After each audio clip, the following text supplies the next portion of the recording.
जड़ कर्म चेतन बंधकारु कर्म के अवसान का, कह कर स्वरूप यथार्थ जग का जो किया उपकार है, उसके लिए जिन वाणी माँ को वंदना शत बार है, वंदना शत बार है, वंदना शत बार है।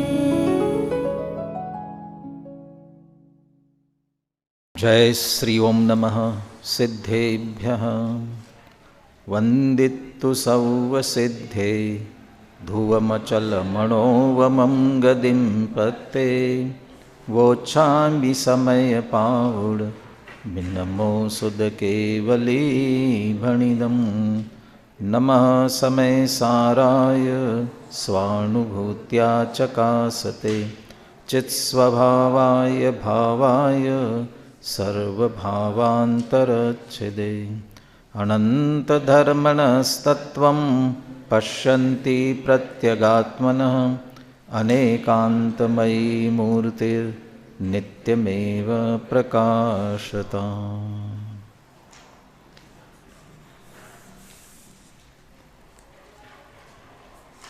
आचार्य कुंद कुंद देव विरचित समय सार परमागम आचार्य अमृत चंद्र कृत इसकी आत्मख्याति टीका सर्वशुद्ध ज्ञान अधिकार पर चर्चा चल रही है। सर्वशुद्ध ज्ञान स्वरूप हमारा स्वभाव है, हमारा ज्ञान स्वभाव सर्वविशुद्ध ही है।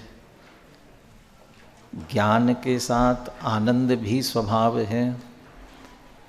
यदि सर्वविशुद्ध ज्ञान है स्वभाव तो उसके साथ आनंद भी स्वभाव और वह भी सहज होना चाहिए। ऐसा होते हुए भी हम दुखी क्यों हो रहे हैं? इसलिए यहाँ उस सर्वविशुद्ध ज्ञान स्वभाव या आत्मा का वास्तव में पर के साथ कोई संबंध नहीं है। फिर भी हम कदाचित कोई संबंध मान करके अपने में राग द्वेष की उत्पत्ति करते हैं। राग द्वेष की उत्पत्ति के कारण से ही दुख है। यह राग आग दहे सदा ताकि समामृत से ये चिर भजे विषय कषाय अब तो त्याग निज पद वे ये। सब जगह अधिकतर प्रेरणा राग द्वेष के त्यागने की दी। राग द्वेष के त्यागने की प्रेरणा का अर्थ ये नहीं है कि मिथ्यात्व को सुरक्षित रख करके राग द्वेष त्यागा जाए। वो राग द्वेष त्यागने के लिए जो कह रहे हैं वो मिथ्यात्व त्यागने की ही बात कर रहे हैं, क्योंकि वो राग द्वेष हो रहे वो मिथ्यात्व के कारण हो रहे। वो आपके राग द्वेष करना ही मिथ्यात्व विपरीतता है, उसके ही छोड़ने की बात कर रहे हैं। कुछ दोहे संकलन है या भैया भगवती दास के पता नहीं है।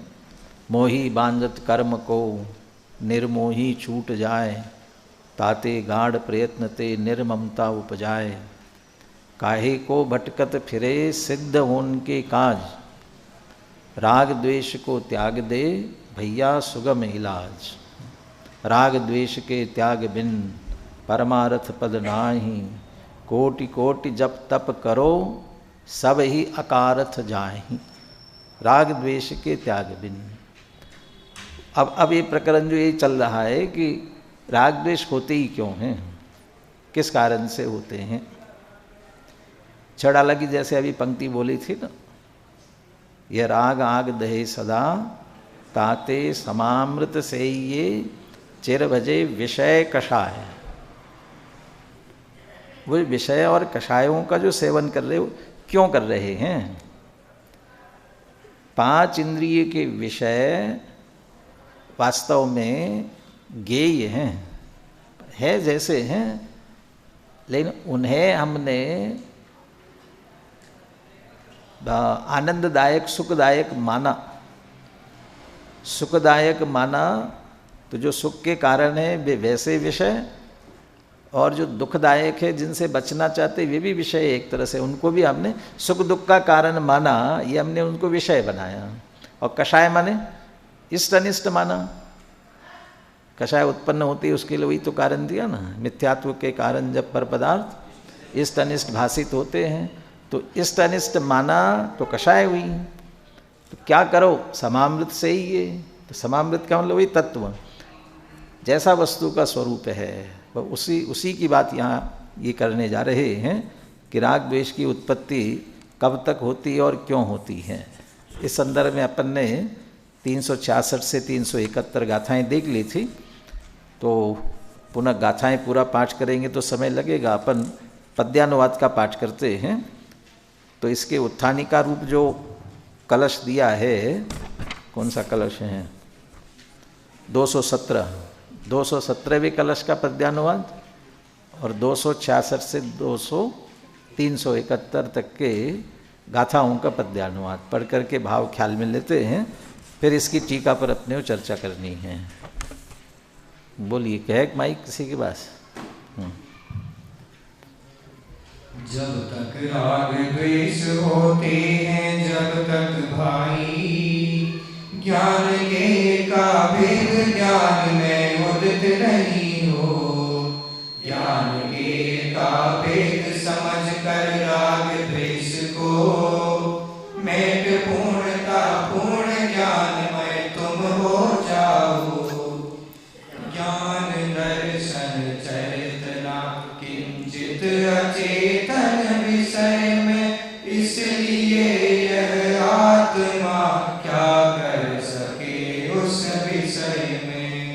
ज्ञान दर्शन चेतना किंचित अचेतन कर्म में, इसलिए यह आत्मा क्या कर सके उस कर्म में। ज्ञान दर्शन चेतना किंचित अचेतन काय में, इसलिए यह आत्मा क्या कर सके उस काय में। सद्ज्ञान का सम्यक का उपघात चारित्र का कहा, अन्य पुद्गल द्रव्य का ना घात किंचित भी कहा। जीव के जो गुण कहे वे हैं नहीं पर द्रव्य में, बस इसलिए सद्दृष्टि को है राग विषयों में नहीं। अनन्य है परिणाम जिए के राग द्वेष विमोह ये, बस इसलिए शब्दादि विषयों में नहीं राग आदिए। अंत में जिम्मेदारी अपने ऊपर ही डाली है। राग द्वेष क्यों उत्पन्न हो रहे हैं, ये सब भेद ज्ञान के, ज्ञान और ज्ञेय का भेद न जानने के कारण अपनी ही भूल से हो रहे हैं, और कोई दूसरा इसके लिए कारण नहीं है। चलिए टीका से ही देखते हैं अपन।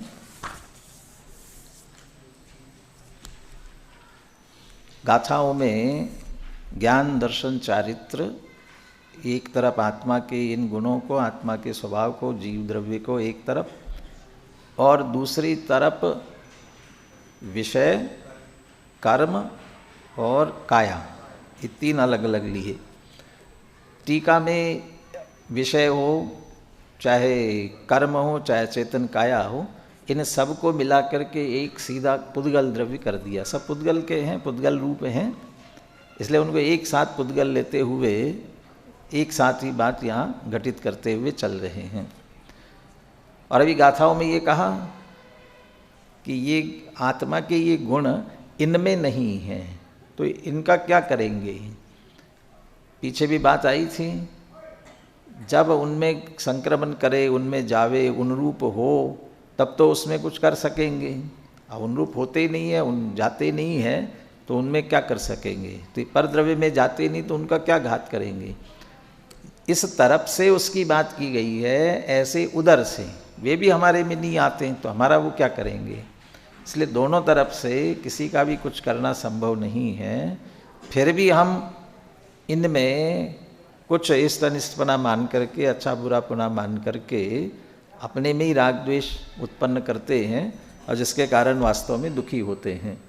तो एक थोड़ा आधार आधे संबंध को लेते हुए ये बात कर रहे हैं और इसके लिए यहाँ शुरू में दृष्टांत दिया हुआ है। जो जिसके आधार से होता है, यदि वह आधार नष्ट हो जाए तो वो भी नष्ट हो जाता है। तो आधार चला गया वो नष्ट हो जाता है, ये बात तो हमारे ख्याल में आती है, लेकिन आधे वो नष्ट हो जाए तो आधार भी नष्ट होता है। दोनों तरफ से बात पकड़ी है। अभी ये टेबल के ऊपर माइक रखा है, कुछ भी सामान रखा हुआ हो, टेबल टूट जाए, टेबल गिर जाए तो ये भी गिरेंगे, ये भी टूट फूट जाएंगे। परंतु इसके ऊपर की चीज़ें अलग हो गई, टूट गई, तो टेबल आधार का क्या बिगड़ने वाला है। भिन्न पदार्थों में ये तो ठीक है, लेकिन जो अभिन्न अभिन्न होते हैं उनमें ऐसा नहीं है। अभिन्न में वो एक दूसरे के ऊपर आधार आधे आश्रित जैसे हैं, एक दूसरे से संबंधित हैं, तो वो अभिन्न तरीके से लेते हुए ही यहाँ उदाहरण बनाया है। और यदि भिन्न होंगे ना तो फिर कोई बिगड़ेगा नहीं। देखिए, यद ही यत्र भवति तत् घाते हन्यते एव, तत् घाते हन्यते एव, शायद डबल होना चाहिए ना, तत्, हाँ ये तत् घाते हन्यते एव, यथा प्रदीप घाते प्रकाशो हन्यते। यत ही यत्र भवति, जो जहाँ है, तत् घाते तत् हन्यते, यदि उसका नाश हो जाए तो वह भी निश्चित रूप से नष्ट हो जाता है। जो जहाँ है यदि वो नाश हो गया तो उसका भी नाश हुआ। यत्र यत्र कह करके आधार ले रहे हैं, स्थान। तो जहाँ है यदि वो चला गया तो स्थान नहीं रहा, तो उस पर रहने वाला वो भी नष्ट हो जाएगा। क्या उदाहरण? प्रदीप घाते प्रकाशो हन्यते। प्रकाश किसके आधार से था? दीपक के आधार से था। दीपक था तो प्रकाश था। तो यदि दीपक का घात हुआ, दीपक नष्ट हो गया, तो प्रकाश भी निश्चित रूप से नष्ट हो जाता है। अब दूसरी तरफ, यत्र च यत भवति तत् घाते हन्यते एव। जहाँ जो है, अब जो है यदि वो नष्ट हो गया तो वो भी नष्ट हो जाएगा। अब यहाँ भिन्न में तो ख्याल में नहीं आ रहा था, लेकिन यहाँ उदाहरण को ख्याल में आ जाएगा। यथा प्रकाश घाते प्रदीपो हन्यते। प्रकाश नष्ट हो गया तो दीपक नष्ट हुआ कि नहीं हुआ?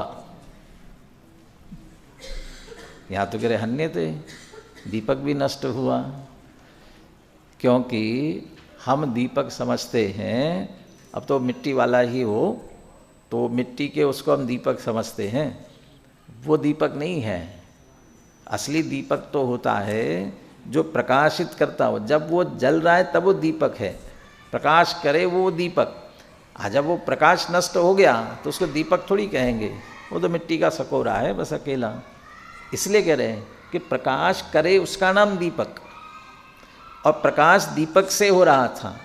इसलिए यदि तेल बाती भरा हुआ यदि उसको भी आप समझते हैं, तो यदि वो नष्ट हो गया तो फिर ज्योति रूप प्रकाश रहने वाला नहीं, इसलिए प्रकाश नष्ट हो जाएगा।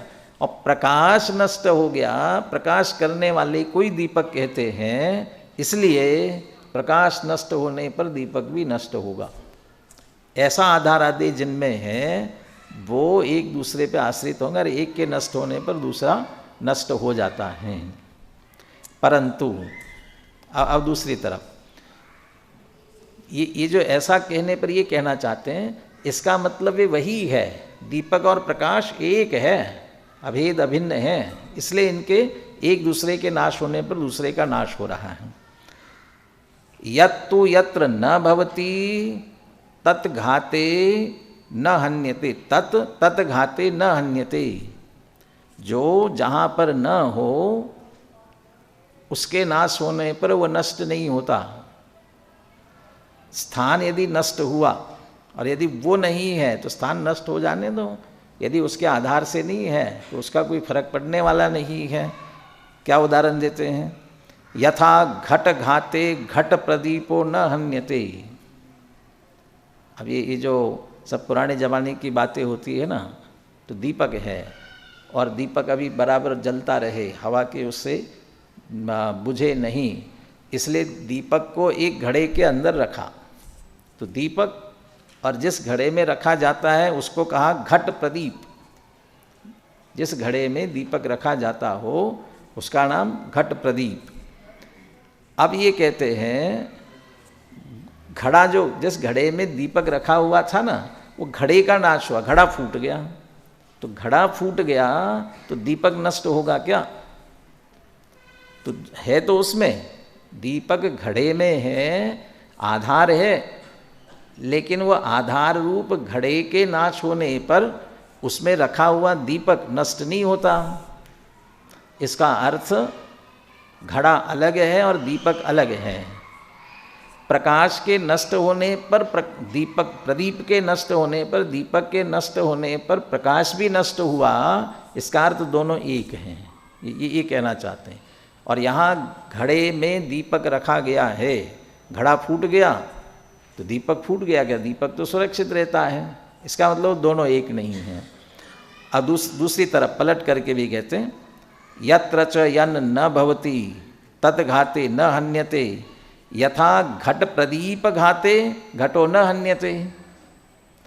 कदाचित समझो घड़ा है और अंदर दीपक रखा हुआ है, दीपक बुझ गया। अब वो फूटने में तो अंदर अंदर कैसे फूटेगा?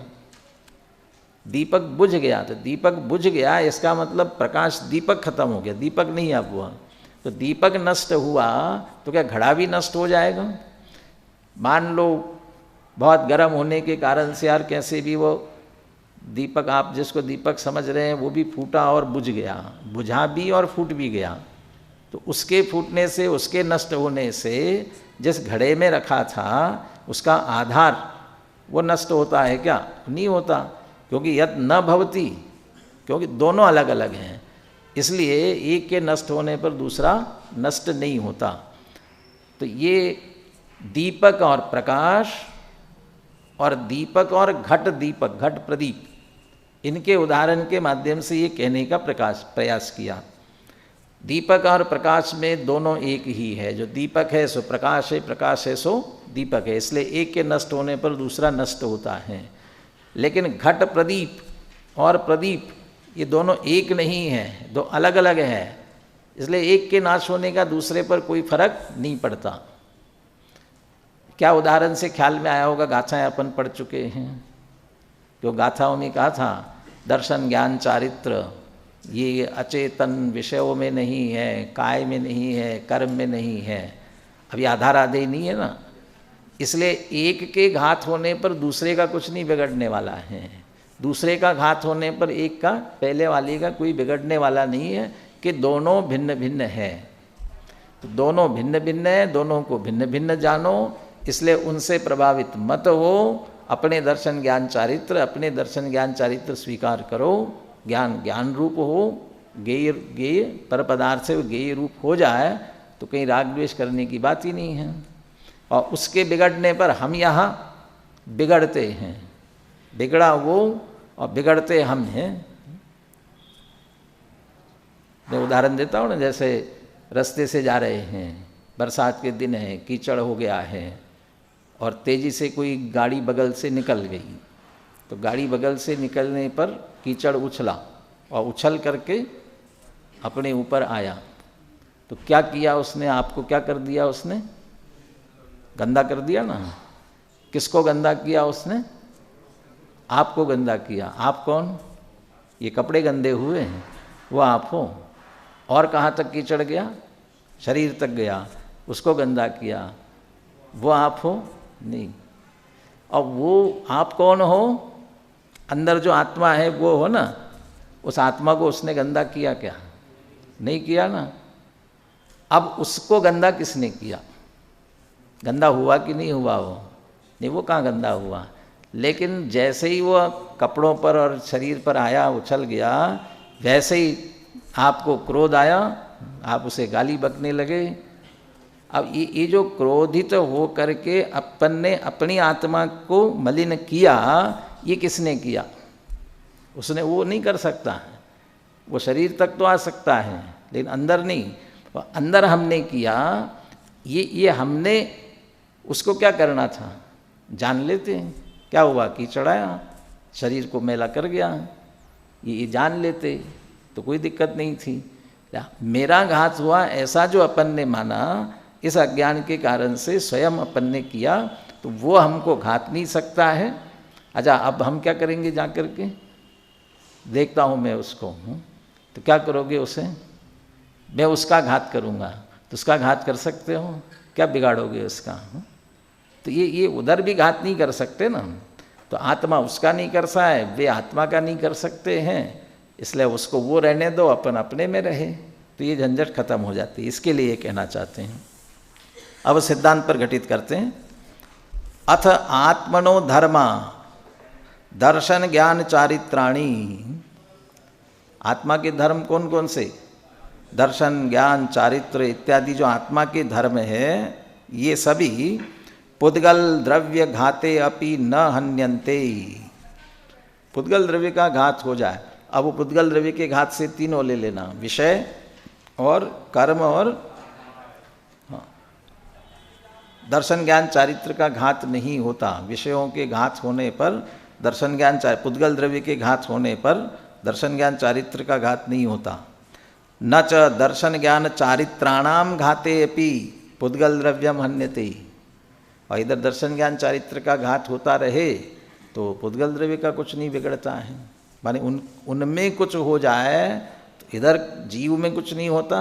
और जीव के ज्ञान दर्शन चारित्र का घात होने का मतलब, कल चर्चा की थी, घात होने का मतलब इनका विपरीत परिणमन होना ही इनका घात है। इनका निर्मल रूप परिणमन न हो पाना, यही उनका घात है। तो ये यदि मलिन परिणमते हैं, इस रूप में दर्शन ज्ञान चारित्र का घात होता है, उसके कारण पुद्गल द्रव्य का घात नहीं होता। एवं दर्शन ज्ञान चारित्राणी पुद्गल द्रव्ये न भवन्ति इति आयाति।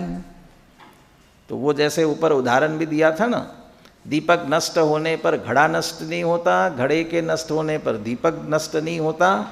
यदि ये नष्ट नहीं हो रहे हैं, इसका मतलब ये दोनों अलग अलग हैं। ऐसे ही दर्शन ज्ञान चारित्र के घात होने पर पुद्गल में फर्क नहीं पड़ रहा है, पुद्गल के घात होने पर जीव के दर्शन ज्ञान चारित्र में फर्क नहीं पड़ रहा है। इसका मतलब जीव के दर्शन ज्ञान चारित्र जो है पुद्गल द्रव्य में नहीं है। पुद्गल द्रव्य न भवन्ति इति आयाति। ये बात सहज ही सिद्ध हो गई। अन्यथा यदि ऐसा न होता तो, अन्यथा तद घाते पुद्गल द्रव्य घातस्य पुद्गल द्रव्य घाते तद घातस्य दुर्निवारत्वात्। तद घाते, क्योंकि चर्चा आत्मा के ज्ञान दर्शन चारित्र गुणों से की थी, इसलिए तद घाते का अर्थ निकलेगा आत्मा के ज्ञान दर्शन चारित्र गुणों के घात होने पर। आत्मा के दर्शन ज्ञान चारित्र के गुणों का घात होने पर पुद्गल द्रव्य का घात होना चाहिए, और पुद्गल द्रव्य का घात होने पर दर्शन ज्ञान चारित्र का घात होना चाहिए। दुर्निवार फिर निश्चित होता। कैसे? वो जो पहला उदाहरण दिया, दीपक प्रदीप नष्ट हुआ तो दीपक, वो प्रकाश भी चला गया, प्रकाश नष्ट हुआ तो दीपक भी चला गया। ऐसा होना चाहिए था, लेकिन ऐसा नहीं हो रहा है। इसी से निश्चित होता है कि आत्मा के ज्ञान दर्शन चारित्र परद्रव्य में नहीं है और परद्रव्य आत्मा में नहीं है, दोनों भिन्न भिन्न हैं। ये बात समझ लीजिए, वहाँ से चली आ रही है सेटिका वाली से, वो कलई किसकी, दीवाल की है कि नहीं है, तो गायक किसका, तो पर के साथ गायक का कोई संबंध नहीं है। वो तो इसलिए गेय गेय में है, ज्ञान ज्ञान में, गायक गायक में, गेय गेय में है, दोनों का एक दूसरे से कोई संबंध नहीं है। उसी बात को इस रूप में कहना चाहते हैं। यदि मानो एक दूसरे में, तो प्रकाश और दीपक की तरह एक का नाश होने पर दूसरे का नाश होना चाहिए, लेकिन ऐसा नहीं होता, इसलिए एक दूसरे में नहीं है। दुर्निवारत्वात्, इसको रोकना असंभव हो जाता है यदि एक दूसरे में होते तो। यत एव ततः ये यावन्ता केचनापि जीव गुणाः ते सर्वेपि परद्रव्येषु न सन्ति यतः एव ततः। ये बात ऊपर जो समझाई गई तर्क युक्ति से, ये बात यदि वस्तु स्वरूप की ऐसी बात है, यतः एव ततः, इसीलिए निष्कर्ष निकलता है ये यावन्ता केचनापि जीव गुणाः। अभी तो हमने दर्शन ज्ञान चारित्र में घटित करके बता दिया, समझ लो, दर्शन ज्ञान चारित्र की बात करते हुए कह दिया ऐसे और भी जितने जीव के गुण हैं, ये यावन्ता केचनापि जीव गुणा ते सर्वे अपि परद्रव्येषु न सन्ति, इसलिए वे परद्रव्य में नहीं है, परद्रव्य में नहीं है, परद्रव्य के आधार से नहीं है, परद्रव्य से उन्हें कोई लेना देना नहीं है, परद्रव्य से वास्तव में प्रभावित होते नहीं हैं, इसलिए बिल्कुल परद्रव्यों में नहीं है। अब यहाँ जीव की तरफ से बात करनी, इसलिए मुख्यतः से इसी की बात कर रहे हैं। उधर से भी वो भी जीव में नहीं है, इसलिए वे भी जीव का कुछ बिगाड़ नहीं सकते हैं। इति सम्यक पश्यामः, ये हम अच्छी तरह से देख रहे हैं, जान रहे हैं, या जो सम्यक दृष्टि है। अब आचार्य पश्यामः लिख रहे हैं, पश्यामि पश्यावः पश्यामः, पश्यामः माने हम देखते हैं। किसने लिखा? आचार्य अमृतचंद्र लिख रहे हैं। इसका मतलब हम आचार्य जो ये ज्ञानी हैं वे सब ये देख रहे हैं, जान रहे हैं, ये वस्तु का स्वरूप है, हम अच्छी तरह से इसे जान रहे हैं। तो ये ज्ञानी इस बात को बराबर समझ रहे हैं, जान रहे हैं। यदि ऐसा न हो तो अन्यथा अत्रापि जीव गुण घाते पुद्गल द्रव्य घातस्य पुद्गल द्रव्य घाते जीव गुण घातस्य च दुर्निवारत्वात्। यहाँ भी जैसे ज्ञान दर्शन चारित्र की बात की, वैसे यहाँ भी जो जीव गुण दोनों तरफ से, यदि जीव गुणों का घात होने पर पुद्गल द्रव्य का घात होना चाहिए, पुद्गल द्रव्य का घात होने पर जीव गुण का घात होना चाहिए, लेकिन ऐसा होता नहीं है। दोनों स्वतंत्र द्रव्य, दोनों का स्वतंत्र परिणमन है। तो जो सम्यक दृष्टि है उन्हें तो बिल्कुल फर्क नहीं पड़ रहा है ना, उधर कुछ भी होता रहे, उनके तो ज्ञान दर्शन चारित्र का घात हो ही नहीं रहा है, वे अपने में मस्त हैं। और जिनके मिथ्या दृष्टियों के दर्शन ज्ञान चारित्र का घात हो रहा है, उसके कारण से भी बाहर में किसी के कोई विशेष अंतर, विशेष फर्क नहीं पड़ रहा है। का अंतर पड़ रहा है, एक दूसरे पर कहाँ प्रभावित करते हैं। गुरुदेव श्री ने दोनों तरफ से इस तरह से उदाहरण लिया।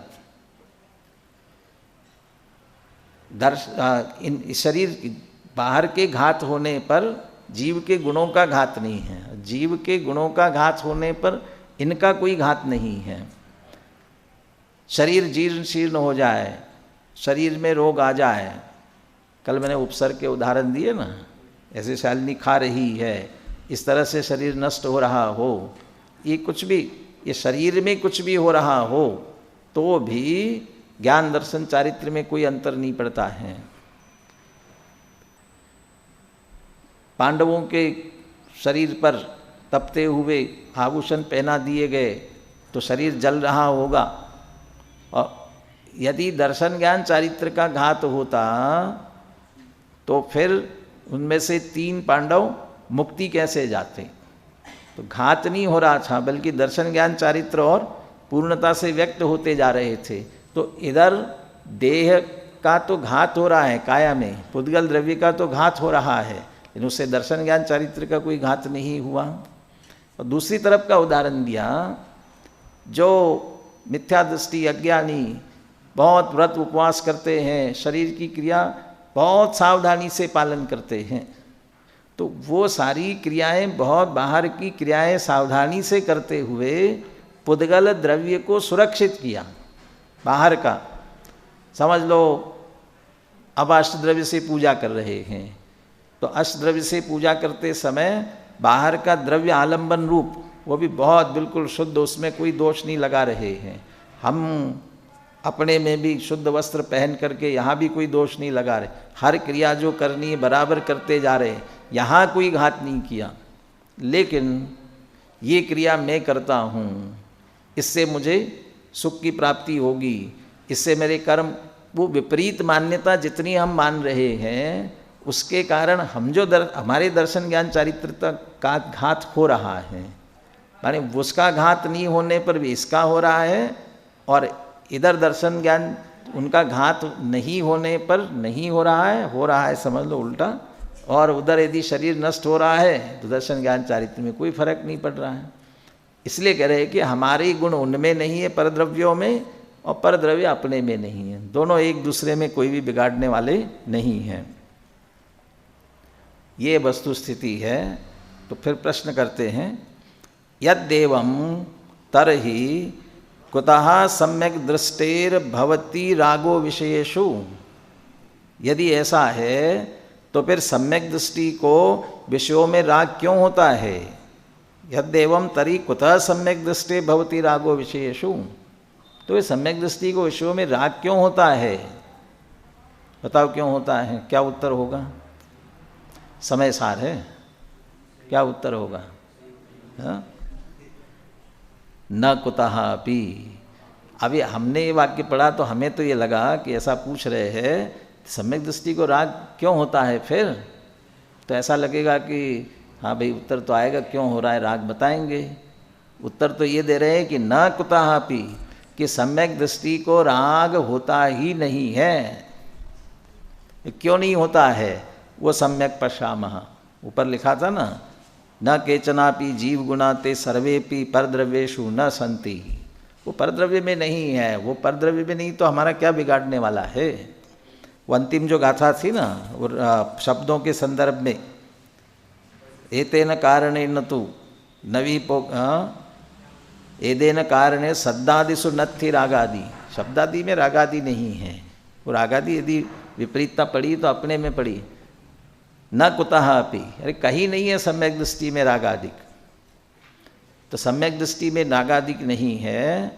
अगला प्रश्न है, तरहि रागस्य कतरा खाणी। तो राग की खान कहाँ है? खान माने जहाँ से धातु वगैरह सब निकलती है ना, ये खान जहाँ से सब निकलती है। तो राग निकल तो रहा है ना, तो राग की खान कौन सी है? और एकाद नहीं दिख रही है। ये एकाद होता तो कोई और शब्द ले ना, कतरा लिख रहे हैं, कह खान नहीं लिख रहे हैं, कतरा। कौन सी खान है? कितनी खान है इसकी? कौन सी? इतने एक ही वचन लिया।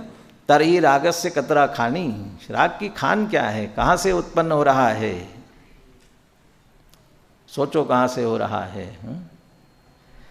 राग द्वेष मोहा ही जीवस्य एव अज्ञानमयाः परिणामाः। जीव के ही अज्ञान में परिणाम है।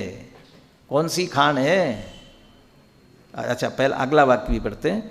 ततः परद्रव्यादि विषयेषु न सन्ति। इसलिए परद्रव्य के विषयों में नहीं है, वो विषय नहीं कराते हमें।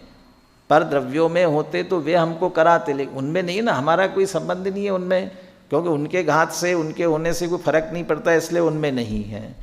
तो फिर है कहाँ? सिर्फ हमारे अज्ञान में, परिणाम में ही है। माने राग द्वेष की उत्पत्ति की खान अज्ञान परिणाम ही है, और कोई नहीं है। अज्ञान है ना, अज्ञान इसी को कहा ना। और राग द्वेष का परिणाम माने आकुलता, आकुलता माने दुख। तो एक वो दोहा आता है ना, किस किस की कौन सी खान है। तन रोगों की खान है, धन भोगों की खान।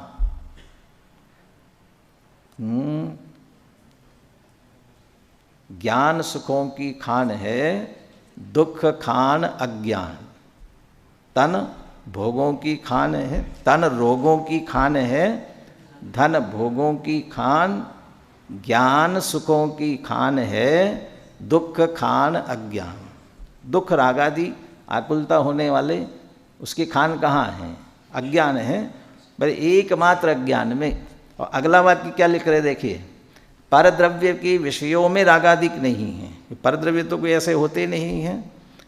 अज्ञान अभावात सम्यक दृष्टौ तो न भवन्ति। और सम्यक दृष्टि में भी नहीं है, परद्रव्य में नहीं है, और सम्यक दृष्टि में भी रागादिक नहीं है। अब फिर वो लगेगा हमें कि कैसे नहीं, सम्यक दृष्टि को तो राग होते ही है ना, अभी तो चौथे गुणस्थानवर्ती होगा, पांचवें होगा, तो भूमि का अनुसार रागादिक तो होते होंगे ना। समय सार तो कहता है ज्ञानी के रागादिक होते ही नहीं, तो ज्ञानी सम्यक दृष्टि श्रद्धा की अपेक्षा उसके बिल्कुल रागादिक नहीं होते।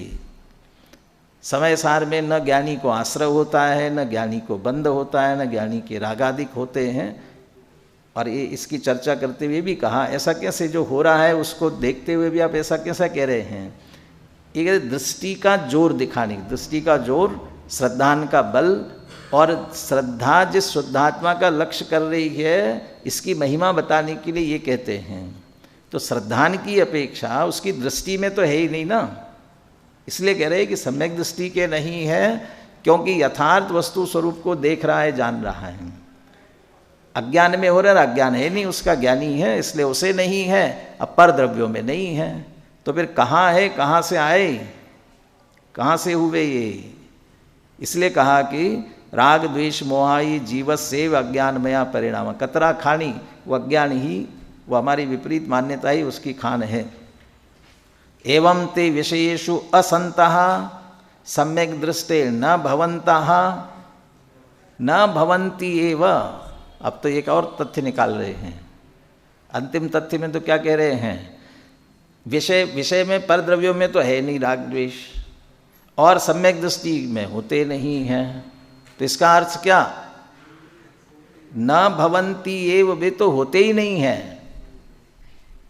अब होते नहीं है और सारा संसार परेशान है, अब हो रहे हैं और कह रहे होते ही नहीं हैं। होते ही नहीं का अर्थ भाई कोई वस्तु कुछ है नहीं ना।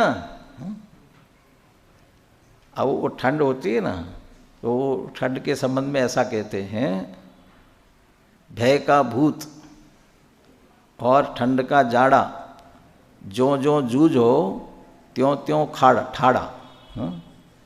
भय का भूत और ठंड का जाड़ा, अरे वो अरे ठंड जितनी बाहर है उतनी है, लेकिन जो ऐसा जूझता है ना अपने आप में, के लिए जितना जूझोगे ना ज़्यादा ठंड लगेगी। और है कितनी है, ठीक है ना, सहनशीलता रखोगे इतनी। अब भय का भूत माने किसी चीज़ से आप डर रहे हो, और डर रहे हो तो घबराते ही रहोगे, जूझते ही रहोगे, उससे जूझते रहोगे। अब भय जब कुछ है नहीं, भय का भूत आपके मन में भूत खड़ा कर लिया। कोई टहनी रात में खिड़की में ऐसे ऐसे झूल रही थी, चांदनी के प्रकाश में हिलते हुए, कोई भूत है, और घबरा गए। और जब जब देखते हो तब तक वैसे ही दिखता है। अब है भूत वहाँ, कहाँ खड़ा हो गया, भय में, अपने भय में हुआ। आप डरते जा रहे हैं तो जितना डरोगे और डरते जाओगे। तो अपन ने अपने अज्ञान भाव से खड़ा किया। द्रव्यों में नहीं है, जो ज्ञानी जान रहे, जिसने देख लिया कहाँ है भूत, देखो कुछ नहीं है, ये फिर भी देख कर वो है, तो इसके मान्यता में ही है और कहीं भी रंच मात्र भी नहीं है। जड़ चेतन की सब परिणति प्रभु अपने अपने में होती है। अनुकूल कहे प्रतिकूल कहे यह झूठी मन की वृत्ति है। और प्रतिकूल प्रयोग, तो वहाँ जो कहा ना कि प्रतिकूल में क्रोधित होकर संसार बढ़ाया, तो उसके अनुकूल में होकर के रागी हुआ। तो प्रतिकूलता में द्वेष किया, अनुकूलता में राग किया, राग द्वेष किए। तो कहाँ राग द्वेष है, द्रव्यों में नहीं है, झूठी मन की वृत्ति है, वहाँ नहीं है। जो सही जान रहे उनको नहीं है, तो झूठी मन की वृत्ति है। वो शेक्सपियर का भी वाक्य याद करते हैं ना, शेक्सपियर ने लिखा ये, there is nothing good nor bad but our thinkings make it so. इसका मतलब क्या है, दुनिया में कोई भी अच्छा बुरा नहीं है। इसका अर्थ है ते विषयेषु असंतः, पर द्रव्यों में नहीं है। पर द्रव्यों में न कोई अच्छा है न बुरा है, माने राग द्वेष पर द्रव्यों में नहीं है। और जिसकी सोच सही है उसकी भी नहीं है। फिर किसके लिए है, our thinkings make it so, जो विपरीत मानता है उसमें उत्पन्न होते हैं। तो इसका मतलब विपरीत माने अज्ञान में सम्यक दृष्टि। अरे यहाँ तो ये कह रहे कि होते ही नहीं, है ही नहीं, तो है नहीं फिर क्यों हो रहे हैं? तो अज्ञान से हो रहे हैं, और अज्ञान से हो रहे हैं इसका मतलब मिथ्या मान्यता में हो रहे हैं। टोडरमल जी का तो बहुत बड़ा प्रकरण है इष्ट अनिष्ट की मिथ्या मान्यता, इष्ट अनिष्ट की मिथ्या कल्पना और उसका निराकरण। मोक्षमा प्रकाशक का विस्तार से पढ़, बहुत सारे तर्क दिए उन्होंने। यदि पर पदार्थ इष्ट हो तो सबको इष्ट लगना चाहिए, अनिष्ट हो तो सबको अनिष्ट लगना चाहिए। ये द्रव्य की तरफ से पकड़ा। फिर काल से पकड़ा, यदि एक द्रव्य इष्ट और एक व्यक्ति को इष्ट है तो सदा इष्ट लगना चाहिए। कभी इष्ट लगता है, कभी अनिष्ट लगता है, ऐसा क्यों बदलता है? अनिष्ट है तो सदा अनिष्ट लगना चाहिए, वो कभी अनिष्ट है वही कभी इष्ट लगने लग जाता है। काल का पकड़ा, क्षेत्र का पकड़ा है। क्षेत्र का कैसे पकड़ा? जो कहीं बुरी बुरी लगती है वो कहीं अच्छी लगती है। क्या उदाहरण दिया है ख्याल में? गाली अच्छी लगती हैं? अच्छी लगती है? नहीं लगती ना, लेकिन तो ससुराल में अच्छी लगती हैं। ससुराल आप लोगों को तो क्या मालूम होगा, मुझे भी नहीं मालूम। लेकिन बोलते ससुराल में कोई गाली का कार्यक्रम होता है, अब वहाँ यदि गाली नहीं दे तो ये मेरा सम्मान नहीं कर रहे हैं, गाली का कार्यक्रम नहीं कर रहे हैं, सम्मान नहीं कर रहे हैं। तो टोडरमल जी ने लिखा वो वहाँ अच्छी लगती हैं। तो अच्छी है कि बुरी है? तो ये यदि वस्तु ऐसी बदल रही इसका मतलब वो कह रहे नहीं है, और जो सही जानते उनमें नहीं है, इसलिए कि तो होती नहीं है, फिर भी मिथ्या मान्यता से ऐसा माना जाता है। चलिए इसके नीचे वाला जो विशेष अर्थ दिया है वो पढ़ते हैं, और एक प्रकरण सिर्फ पढ़ना है। इसमें नहीं आया, इसमें क्या, इसमें छूट गया, दूसरा नहीं है क्या? है बृहद द्रव्य संग्रह का एक उद्धरण दिया हुआ है, उतना सा पढ़ना है। इस प्रकार इन गाथाओं में यही कहा गया है कि जिस प्रकार दीपक और दीप घट, जिसमें दीपक रखा हुआ ऐसा घट भिन्न भिन्न पदार्थ है, उसी प्रकार शरीर, ज्ञानावरण आदि द्रव्य कर्म व पंचेंद्रियों की उपभोग सामग्री आदि पर पदार्थ और भगवान आत्मा भिन्न भिन्न पदार्थ हैं। जिस प्रकार दीप घट के नष्ट होने पर दीपक नष्ट नहीं होता और दीपक के नष्ट होने पर दीप घट नष्ट नहीं होता, इसी प्रकार देहादि परद्रव्यों के नष्ट होने पर आत्मा के दर्शन ज्ञान चारित्र नष्ट नहीं होते, और आत्मा के दर्शन ज्ञान चारित्र के नष्ट होने पर देहादि संयोग नष्ट नहीं होते। इसलिए इनकी भिन्नता सहज ही सिद्ध है। परद्रव्यों की भिन्नता सिद्ध होने से यह भी सहज सिद्ध है कि मोह राग द्वेष के परिणाम पर के कारण नहीं होते, पर के द्वारा नहीं होते। दूसरी बात यह है कि आत्मा के स्वभाव न होने से आत्मा के आश्रय से भी इनकी उत्पत्ति संभव नहीं है, इसलिए आत्मा का आश्रय करने वाले सम्यक दृष्टि के नहीं हैं। अतः अंततः हम इसी निष्कर्ष पर पहुँचते हैं, इन मोह राग द्वेष की उत्पत्ति आत्मा के अज्ञान से आत्मा में ही होती है। और ये क्यों कहना चाहते हैं? पहले तो नहीं है कहते आ रहे थे, अब आत्मा के ही ये क्यों कहना चाहते हैं? और इनका अभाव आत्मा के आश्रय से ही होता है। पर आत्मा की जिम्मेदारी है, तुम्हारे अंदर हो रहे हैं, तुमने आत्मा का आश्रय नहीं लिया इसलिए हो रहे हैं, तो तुम परद्रव्यों का आश्रय छोड़ करके आत्मा का आश्रय लो। अतः एकमात्र आत्मा का आश्रय लेना ही उपाय है। यही कारण है कि आत्मा के आश्रय से उत्पन्न सम्यक दर्शन ज्ञान चारित्र को मुक्ति का मार्ग कहा गया है। अब इस पर एक कलश है, इसकी अपन चर्चा कल करेंगे। यहाँ एक पेज नंबर 384, अनुशीलन में 384 पेज।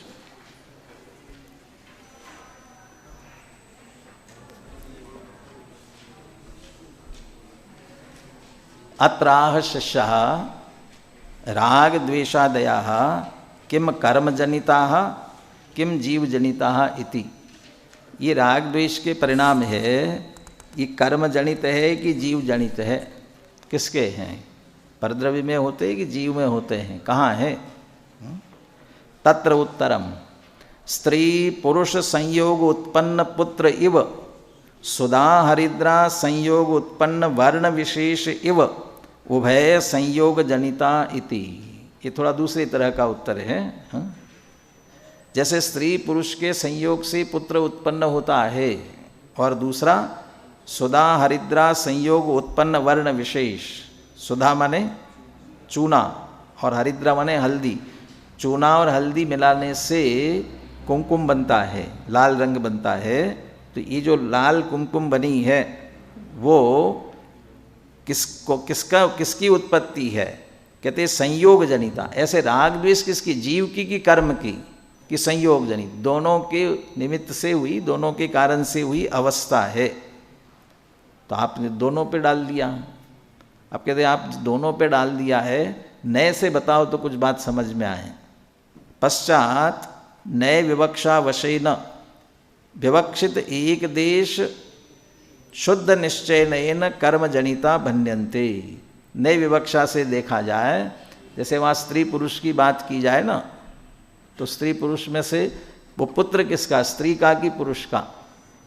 विवक्षा भेद से अलग अलग होगा। यदि वह अपने मामा के ननिहाल में है तो वह माँ का है, स्त्री का है, क्योंकि वह स्त्री को जानते हैं ननिहाल में। इसलिए कोई ये पुत्र यदि पूछा है किसका है तो स्त्री की तरफ से जवाब दिया जाएगा। और वह अपने दादा के यहाँ है, अपने घर पर है, कोई पूछेगा तो पिता की तरफ से, वो पुरुष का, वहाँ पुरुष को मुख्यता से जानते तो पुरुष का कहलाएगा।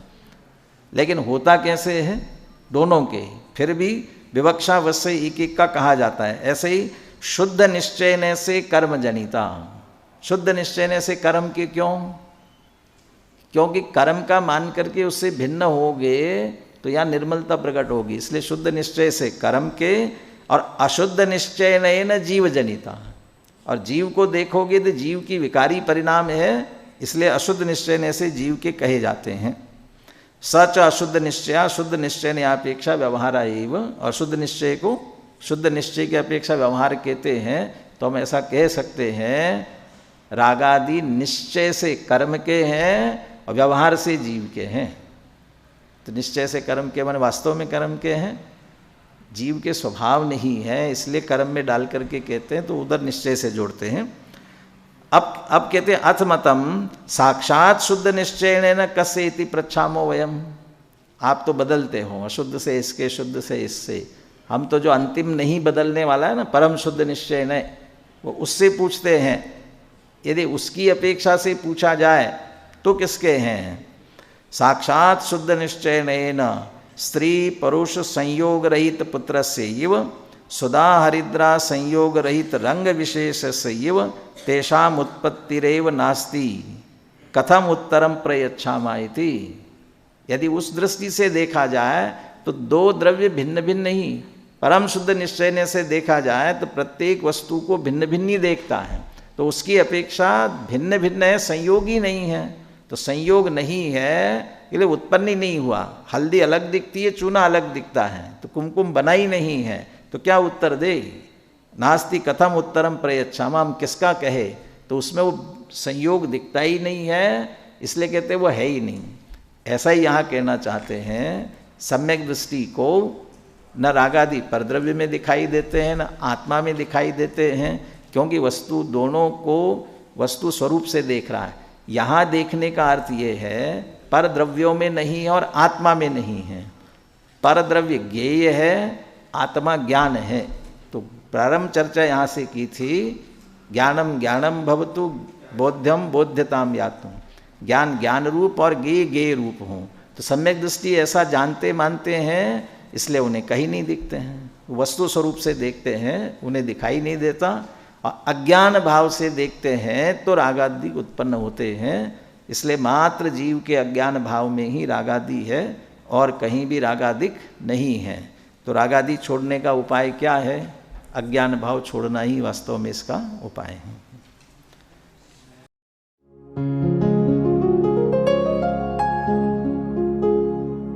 निज निधि निज में बताए, यह अनंत उपकार है उसके लिए जिनवा शत बार है, वंदना शत बार है, वंदना शत बार है।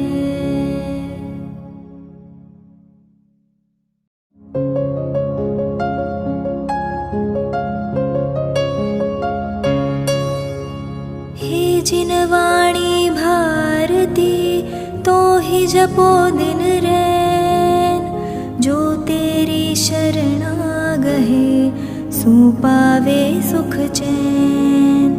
जावाणी के ज्ञान ते सूझे लोकालोक, सोवाणी मस्तक नवो सदा देत हो ढोक, सदा